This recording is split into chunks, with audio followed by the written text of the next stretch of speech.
Hello everyone and welcome back to my channel. Myself Vinaya Singh. Today I will show you my universe project. This is the universe. Inside the universe there are many galaxies, out of which Milky Way is our galaxy. This is the Milky Way.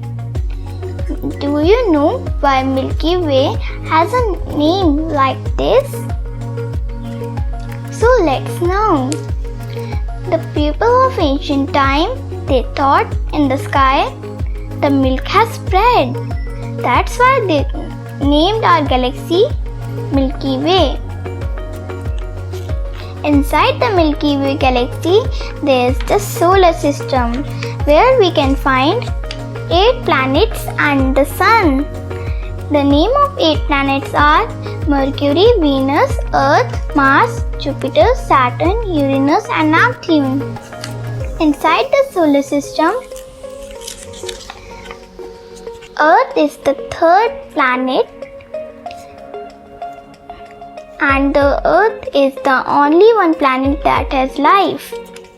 And on the Earth, there's our sweet home. Thank you for watching. Please like, share and subscribe. Bye bye.